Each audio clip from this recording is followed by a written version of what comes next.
Pandian store serial எபிசோடில் என்ன நடக்க போகுதுங்கிறத இந்த வீடியோவில் பார்க்கலாம். நம்ம காந்திமதியோட பிறந்தநாளில் நல்ல ஒரு விழாவாக கொண்டாடணும்னு சொல்லி நம்ம முத்துவேலு சக்திவேலு எல்லாருமே எல்லா ஏற்பாடும் பண்ணிக்கிட்டு இருக்காங்க. ஆனால் நம்ம இதில் நம்ம காந்திமதியோட ஆசை என்னென்னா, என்னோட மகளோட குடும்பமும் இந்த குடும்பமும் ரெண்டும் ஒன்று சேர்ந்து என் பிறந்தநாளை கொண்டாடினா மட்டும்தான் நான் சம்மதிப்பேன், இல்லைன்னா நான் இந்த விழாவுக்கு நான் சம்மதிக்கவே மாட்டேன் அப்படின்னு சொல்லி நம்ம காந்திமதி சொல்லிடுவாங்க. எவ்வளவோ சொல்லி கேட்டு பார்ப்பாங்க, அப்பயும் நம்ம காந்திமதி ஒத்துக்கவே மாட்டாங்க. என் மக வந்தால் மட்டும்தான் நான் இந்த இதுக்கு ஒத்துக்குவேன் அப்படின்னு சொல்லிடுறாங்க. ஆனால் அது விஷயமா நம்ம இங்கே கோமதி பாண்டியன்கிட்ட பேசுகிறாங்க. எங்கள் அம்மாவோட 75வது பிறந்த நாள், நான் போயே ஆகணும், எனக்கு ஆசையாக இருக்குது அப்படின்னு சொல்லும்போது பாண்டியன் உன்னோட ஆசையை நான் நிறைவேற்றி வைக்கிறேன், ஏன் இப்படி பண்ணுற, அழுகாத அப்படின்னு சொல்லி போய் இப்போ நீயும் நம்ம குடும்பம் எல்லாருமே அவங்க அம்மாவோட பிறந்தநாளைக்கு போகிறோம், நல்லா காலில் விழுந்து ஆசீர்வாதம் வாங்கிட்டு அவங்க பேரில் ஒரு அன்னதானமும் பண்ணிட்டு வந்துடலாம் அப்படின்னு சொல்லி நம்ம பாண்டியன் சொல்லவுமே கோமதிக்கு ரொம்ப சந்தோஷமாயிருது. அம்மாவுக்கு என்னங்க வாங்கிட்டு போகிறது அப்படின்னு சொல்லி அவங்களுக்கு ஒரு வளையல் வாங்கி வச்சுருக்காங்க நம்ம கோமதி. அப்புறம் ஒரு பட்டுப்புடவை எடுத்து நான் இதை கொடுத்துட்டுமா அப்படின்னு சொல்லி பாண்டியன்கிட்ட கேட்கவும், நீ இதை எதுக்கு என்கிட்ட கேட்டுட்ருக்க, உனக்கு என்ன விருப்பமோ அதை செய்யு அப்படின்னு சொல்லிடுறாரு. இங்கே என்ன பண்ணுறாங்க, எல்லாம் பர்த்டேவுக்கு எல்லாம் கிளம்பிக்கிட்டு இருக்காங்க. அந்த நேரம் பார்த்து நம்ம குமார் சமையலுக்கு ஆள் விட்டுருந்தவங்க திடீர்னு வர முடியாதுன்னு சொல்லவும் வேற ஒரு ஆளை ஏற்பாடு பண்ணி எல்லாம் ரெடி பண்ணி வச்சுட்டாங்க. அப்புறம் வீட்டில் நம்ம அப்பத்தா கிளம்பிட்டு வாசலவேன்னு பாண்டியனோட வீட்டவே பார்த்துட்டே இருந்தாங்க. அப்போ நம்ம வடிவும் மாரியும் என்னங்கத்த ஏன் இப்படி நின்று எட்டி எட்டி பார்த்துட்டு இருக்கீங்க அப்படின்னு சொல்லவும், இல்லைம்மா அது நம்ம கோமதி இங்கே வருவாங்கல்லம்மா அப்படின்னு சொல்லவும், கண்டிப்பாக அதெல்லாம் வருவாங்க அப்படிங்கவும், இல்லைம்மா எனக்கு பயமாக இருக்குது, ஏதாவது ஒன்று பண்ணி அவங்கள வரவிடாமல் பண்ணிடுவாங்களோன்னு பயமாக இருக்குது அப்படிங்கவுமே மாறி சொல்கிறாங்க, உங்கள் சின்ன மையம் பண்ணுறதுக்கு ரொம்ப வாய்ப்பு இருக்குது அத்தை, ஆனால் உங்கள் பெரிய மையம் சத்தியம் பண்ணி கொடுத்துருக்கறனால, உங்களுக்கு வாக்கு கொடுத்துருக்கனால நீங்கள் பயப்பட வேண்டியதில்லை, அவங்க கண்டிப்பாக வந்துடுவாங்க அப்படின்னு சொல்லிக்கிட்டு இருக்காங்க. அப்போ முத்துவேலு எல்லாருமே வர்றாங்க. வந்தோன்னே முத்துவேல் விஷ் பண்ணி அவங்க அம்மாட்ட காலில் விழுந்து ஆசீர்வாதம் வாங்கிக்கிறாங்க. அப்புறம் பாண்டியன்கிட்ட குடும்பம் வந்துரும்லப்பா அப்படிங்கவும், வந்துடும், நீங்கள் ஏன் கவலைப்படுறீங்க, நான் பண்ணி கொடுத்த சத்தியத்தை நம்ம என்றைக்குமே உங்களை காப்பாற்றுவேன் அப்படின்னு சொல்லிடுறாங்க. அப்புறம் குமார் நம்ம பாட்டிக்கு ஹாப்பி பர்த்டே சொல்லிவிட்டு நீ நான் காலில் விழுந்து ஆசீர்வாதம் வாங்கிக்கிறாரு.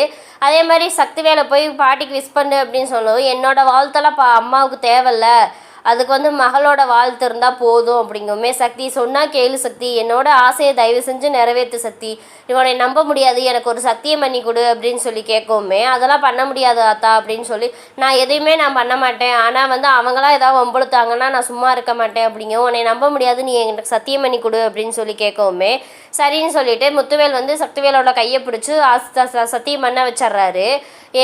அத்தா நீ ஒன்றும் கவலைப்படாத, எந்த பிரச்சனை வராமல் நான் பார்த்துக்கிறேன் அப்படின்னு சொல்லிடுறாரு.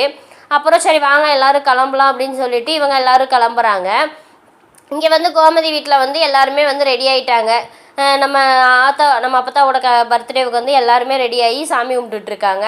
இதில் என்னடானா நம்ம கதிர் பாட்டிக்கு ஒரு கிஃப்ட் கொடுக்கலாம் அப்படின்னு சொல்லிட்டு என்ன பண்ணிடுறாங்க, நம்ம பாட்டியும் தாத்தாவும் இருக்கிற மாதிரி ஒரு ஃபோட்டோவை ஆர்டிஸ்ட்டை வச்சு வரைய வச்சு அது ஒன்று ரெடி பண்ணி வச்சுருக்காங்க. அதுக்கப்புறம் எல்லாருமே இங்கே சாமி கும்பிட்டுட்டு கிளம்புறாங்க. எல்லாம் இப்போ கிளம்புங்க அப்படின்னு சொல்லிட்டு எல்லாம் கிளம்பிட்டு இருக்காங்க. அப்போ பாண்டியன்கிட்ட அந்த புடவை எங்கள் அம்மாவுக்கு கொடுக்கட்டுமா அப்படிங்குமே, சரி நீ கொடு அப்படின்னு சொல்லிடுறாங்க.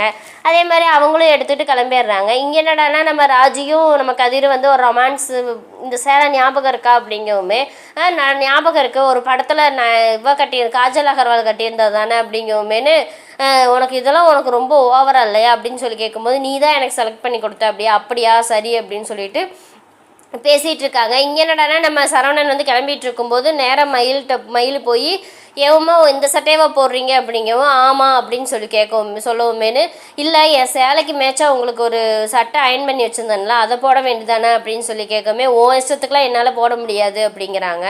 அதுக்கு மயில் ஏமாம்மா நம்ம எல்லா குடும்பமாக ஒன்றா வெளியே போகிறோம், அப்போயாவது எனக்காக கொஞ்சம் போடலாம், சட்டை போடலாம்ல அப்படிங்கும், உனக்காகலாம் அப்படிலாம் நான் பண்ணணுங்கிற அவசியம் இல்லை அப்படின்னு சொல்லும், இன்றைக்கி கூட என்கிட்ட இப்படி எரிஞ்சு தான் விழுகணுமா அப்படிங்கும், நீ உன் வாயை வச்சுட்டு பேசாமல் இருந்தால் நான் ஏன் உன் மேலே எரிஞ்சு விழுக போகிறேன் அப்படின்னு சொல்லிட்டு போயிடுறாங்க. அப்புறம் கடைசியாக எல்லாருமே கிளம்பிடுறாங்க. கிளம்பவுமே நம்ம பாண்டியன் சொல்கிறாரு, கோமதி வந்து நின்று அழுதுகிட்டு இருக்கோமே, நம்ம கோமதிகிட்ட வந்து ஏன் கோமதி இப்படி அழுதுகிட்டு இருக்கு அப்படிங்கவும், இல்லைங்க நான் கனவாக நினச்சி கடவுளையாவது நடக்குமான்னு நினச்சிட்டு இருந்த விஷயம் இன்னைக்கு நிஜத்துலேயே நடக்க போகுது, ஆனால் எந்த பிரச்சனையும் வராமல் இருக்கணும், அதுதான் என்னோட ஆசை அப்படின்னு சொல்லுவோமேனு. அதான் பாண்டியன் வந்து எல்லாத்துட்டையும் அவங்க பசங்ககிட்ட எல்லாத்துட்டையுமே சொல்கிறாங்க. இங்கே பாருங்கள் 3 பேர்த்துக்கு சொல்கிறேன், அங்கே வந்து யார் என்ன பேசினாலும் நீங்கள் எதுவுமே வாயை திறக்கக்கூடாது, என்ன நடந்தாலும் நீங்கள் பேசாமல் பொறுமையாக தான் இருக்கணும், ஏதாவது பிரச்சனை வந்துச்சுன்னா அப்புறம் பார்த்துக்க அப்படின்னு சொல்கிறாங்க. ஏங்க நம்ம பசங்களை பற்றி தெரியாதாங்க அப்படின்னு சொல்லி கோமதி கேட்கவுமே, நம்ம பசங்களை பற்றி தெரிஞ்சனால தான் கோமதி நான் முன்னாடியே சொல்லி வைக்கிறேன் அப்படின்னு சொல்லிட்டு சரின்னு சொல்லிட்டு எல்லோரும் கிளம்புறாங்க சந்தோஷமாக. இதுக்கப்புறம் என்ன நடக்க போகுதுங்கிறத வந்து நம்ம அடுத்த வீடியோவில் பார்க்கலாம். இந்த வீடியோ பிடிச்சிருந்தா மறக்காமல் லைக் பண்ணுங்கள், சப்ஸ்கிரைப்